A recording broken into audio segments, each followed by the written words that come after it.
Some bosses never raise their voice. They don't lash out, don't scold, don't call you out in front of your colleagues. They maintain a calm demeanor, professional, composed, often nearly quiet.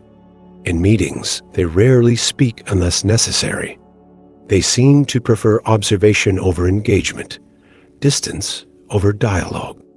At first glance, you might think they're simply hands-off, introverted, or respectful of autonomy. You might even appreciate it at first. After all, they're not micromanaging, not berating anyone, not causing public scenes. But over time, that silence begins to feel less like a style of leadership and more like a carefully constructed wall. Because while they don't openly criticize you, they also never acknowledge you. They never say thank you when you step in at the last minute to save a project. They don't mention your name when a client praises the team. They don't even look your way when you stay late for the third week in a row. And it's not just you. This silence becomes a pattern. A lack of recognition that's almost too consistent to be accidental. You start to notice it in the spaces where communication should be. After a big deliverable, during team wins, in performance reviews that are somehow always vague. You don't get concrete feedback, no clear direction to grow, no affirmation to feel grounded in. Just a kind of hollow neutrality. It's not rejection, but it's definitely not validation. And this is where it gets dangerous, because silence, in this context, doesn't offer clarity. It offers uncertainty. You find yourself wondering, did I do well? Did I miss something? Was it enough? But you get no answers. And that uncertainty doesn't just live at work, it follows you home, into your thoughts, your self-esteem, your sense of purpose. This kind of silence isn't loud or dramatic. It doesn't come with confrontation or conflict. It doesn't shake the room, but it seeps into the air like fog, clouding your sense of value. Slowly, subtly, it starts to convince you that maybe you're not worth being acknowledged. Not because you're underperforming, but because you become invisible to the very person whose role it is to lead, to guide, to recognize. And when that invisibility continues unchecked, you begin to shrink inside. Not because you've done something wrong, but because you're stuck in a system that treats your presence as something unspoken, unimportant, and unworthy of words. 1. When silence becomes a tool of manipulation. Silence, in its purest form, is neither good nor bad. It can be a sign of respect, a space for thought, a pause to reflect. In friendships or relationships, silence can even be comforting, a shared understanding that needs no words. But in the workplace, where structures of authority shape the environment, where one person holds power over another's livelihood, silence carries a very different weight. It becomes something heavy, strategic, loaded.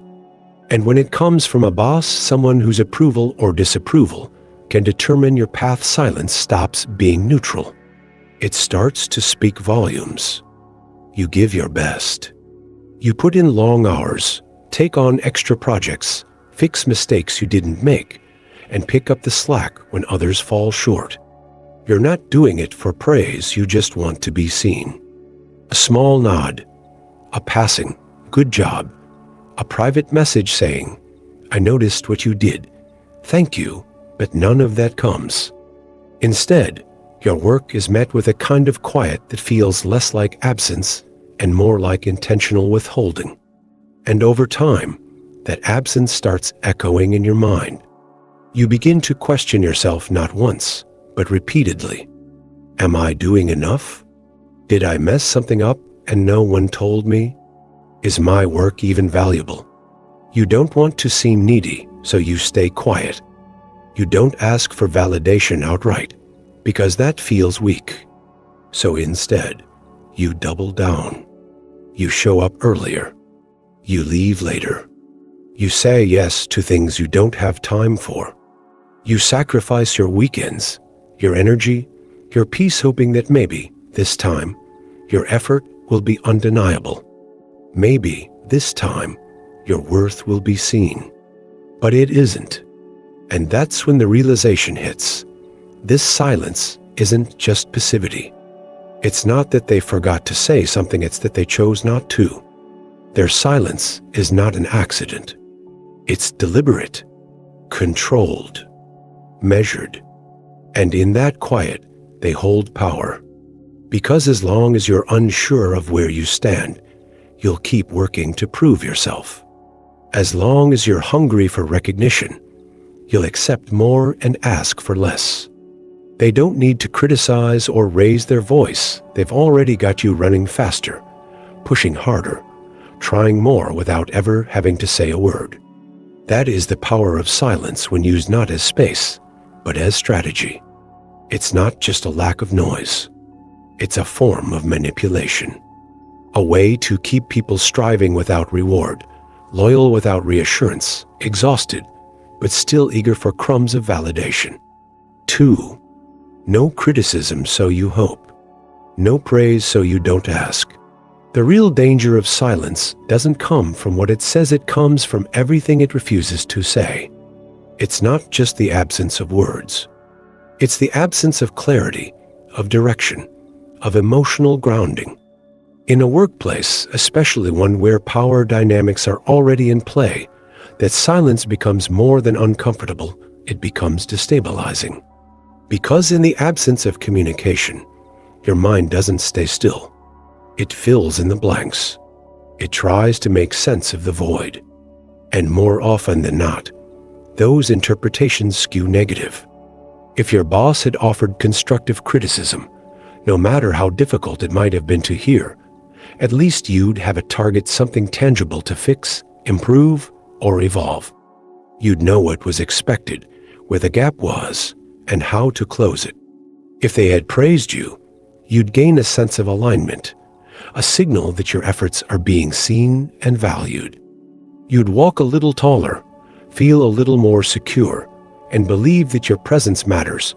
But when they say nothing, not after a big project, not after weeks of overtime, not even in routine check-ins, it leaves you suspended in a kind of emotional and professional purgatory. You show up, you deliver, you try harder than most, and still there's no signal, no feedback, no acknowledgement, no eye contact, just silence. And that silence becomes deafening in your own head. You start to wonder, did I fall short? Did I do enough? Are they disappointed and just not telling me? That confusion becomes paralyzing. You start overanalyzing your emails, replaying conversations, watching their facial expressions for micro-reactions.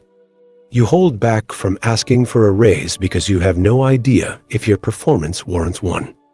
You avoid talking about growth or advancement because you're unsure whether your work is even meeting expectations. And most painfully, you stop asking for even basic fairness because when silence is the only thing you received, it starts to feel like maybe that's all you're worth. This is the hidden cost of silence. It doesn't slam the door in your face, it just leaves it slightly ajar, keeping you waiting, guessing, hoping. And that hope is what traps you. You keep trying, keep giving, keep proving, not because you're thriving, but because you're desperately seeking proof that you matter. You overperform not out of passion, but out of fear. Fear of being forgotten. Fear of being replaceable. Fear that your lack of acknowledgement is a reflection of a deeper unspoken judgment. Over time, you become loyal, quiet, and exhausted not because you love the work, but because you're caught in a psychological loop that's been designed to make you doubt yourself just enough to stay in line. And this is where silence turns from absence into strategy. Because while it may seem passive on the surface, it often serves a very active purpose: control. A boss who keeps you in the dark doesn't have to engage, doesn't have to grow you, and certainly doesn't have to share power. They don't have to give you feedback, praise, or even fairness. All they need to do is maintain the ambiguity. That way, you'll keep striving for something they never have to give. It's not about transparency. It's not about honest leadership. It's about maintaining power by keeping you uncertain. And as long as you keep chasing that silence, hoping it will one day turn into validation, you remain under their control. 3. Recognition isn't a bonus, it's a basic human need. People don't just show up to work for a paycheck. Of course, money matters, it's essential. It's how we survive. It's how we care for our families, pay our rent, put food on the table, and build the life we hope for. A fair salary is a basic expectation, not a reward. But once survival is covered, once the bills are paid and the logistics are handled, what drives people to keep going, what gets them out of bed every morning and keeps them working through exhaustion, stress, and pressure is something much deeper than just compensation. People work because they want to feel useful. They want to feel seen. They want to know that their time, energy, and presence aren't just ticking boxes on a task list, but are actively contributing to something meaningful. Something that wouldn't quite function the same without them. Because we are not machines, we are human beings. And human beings are wired to seek purpose, to be recognized, to matter. That's why recognition isn't just a nice to have. It's not a luxury or an optional leadership trait. It's a fundamental psychological need. It's oxygen. A simple, heartfelt acknowledgement like, "You handled that really well," or "I saw how much effort you put in. Thank you," can lift the weight of an entire exhausting week.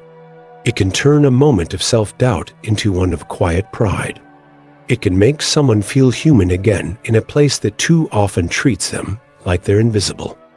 Recognition doesn't need to be grand. It doesn't require bonuses or awards or public announcements. Most of the time, it's the small, consistent affirmations that matter most. A nod. Thank you. A moment of eye contact that says, "I see you." Because when those small gestures go missing day after day, week after week, the damage doesn't announce itself right away. It builds slowly, like emotional erosion. It begins in the quiet, in the space where encouragement should have been, but wasn't, where appreciation should have shown up, but didn't. At first, you may brush it off. They're busy, you tell yourself. I shouldn't need a pat on the back to do my job, and maybe that's true for a while. But over time, you start to feel a weight you can't quite name. You begin to feel tired, not just physically, but emotionally. A kind of tiredness that sleep doesn't fix. A kind of emptiness that productivity can't fill. You start to wonder, am I not doing enough? Do they even notice me? Why do I feel like I'm fading into the background, even when I'm giving my all? And that's when the real damage begins. That's when the seeds of imposter syndrome take root, not because you're failing, but because the absence of recognition makes you feel like your success isn't real, like your value is conditional, unstable, or invisible. You become hyper-aware of others being praised and wonder why your contributions pass unnoticed. You start to internalize that silence as failure. And over time, it doesn't just stay at work, it starts to bleed into your self-image. One day, you look in the mirror and realize something's shifted. You no longer carry yourself with the quiet confidence you once had. You second-guess yourself before you speak. You shrink a little in meetings. You stop sharing ideas. You begin to doubt your instincts.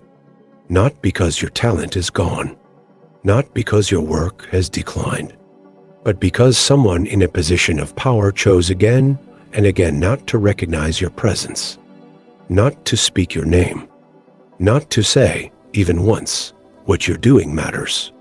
And perhaps the greatest tragedy of all is that this didn't happen suddenly. It wasn't one major failure or one moment of rejection.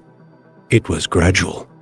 It happened in the in-between, in the missed opportunities to acknowledge you, in the choice to stay silent when words could have empowered, in the subtle erasure of your identity, not through criticism, but through neglect. Because that's the thing about silence. It doesn't break you overnight.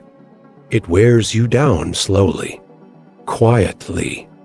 And when it comes from someone who holds power over your growth, your opportunities, and your sense of belonging, that silence can become one of the most harmful forms of control there is. 4. Speaking up is not rebellion, it's self-respect. Silence is often misunderstood. Some people wear it like a badge of honor, believing that staying quiet, enduring in silence, never complaining, never asking for more, is a sign of strength or loyalty. But silence doesn't always mean resilience. Sometimes it's a sign of resignation, of fear, of feeling so unheard, so dismissed, that speaking up feels pointless. And staying in that silence for too long can turn into self-abandonment, slowly convincing yourself that you don't need recognition or appreciation or respect just to keep the peace. But the truth is, staying silent doesn't always make you loyal. Sometimes it just means you've been conditioned to accept less than what you deserve. And on the flip side, leaving doesn't always mean you're giving up. It doesn't mean you're weak, ungrateful, or dramatic. Sometimes, walking away is the most courageous thing a person can do, especially when the environment you're leaving is one that constantly minimizes your worth. It takes strength to say, "I deserve more than this." It takes clarity to recognize that your value isn't defined by who acknowledges it, but that you still have the right to be acknowledged. And it takes immense self-respect to choose yourself in a world that often praises those who suffer silently. You're not too sensitive for wanting to be seen. You are not high maintenance for wanting your contributions to be recognized. And no, you are not seeking attention just because you want to be treated with basic human decency. These are not extravagant demands. They are fundamental needs. Respect is not a luxury, it's a minimum. And wanting to feel like your work matters, that you matter, is not weakness. It's human. So if you find yourself in a place, be it a job, a team, a relationship where silence has become the norm, where effort goes unnoticed, where presence feels invisible, remember, staying isn't always strength, and leaving isn't failure. Sometimes the most powerful thing you can do is choose to no longer shrink yourself in spaces that refuse to see your full worth. Final thoughts. Silence from a boss isn't always an oversight. It's easy to assume they're just busy, distracted, or unaware. But sometimes that silence is far from accidental. It's a strategy, a carefully crafted form of leadership that relies not on open communication, but on absence. And when that silence begins to chip away at your confidence, when it makes you second-guess your every move, when it forces you into a constant cycle of overperforming just to feel enough, it stops being passive. It becomes something much darker. It becomes manipulation. Because true leadership involves guidance, feedback, and respect. Manipulation, on the other hand, thrives in ambiguity. It keeps you chasing clarity that never comes, hoping for validation that's always just out of reach. And that's why it's so important to pause and check in with yourself. Ask the hard questions. Are you actually growing here? Or are you simply stuck in a loop, constantly trying to prove your worth to someone who's already decided not to see it? Are you being mentored, supported, empowered? Or are you being subtly controlled, kept uncertain, kept striving, kept small? These aren't easy questions, but they matter because they bring you back to yourself. And at the core of it all is the most important question of all. Even if they don't see your value, even if they never say your name, never recognize your work, do you still see yourself? Do you still remember who you are beyond their silence? Because in the end, the ability to recognize your own worth, even in the absence of external validation, is what will protect you. It's what will carry you forward. And sometimes, it's what will give you the strength to walk away from the places that made you forget.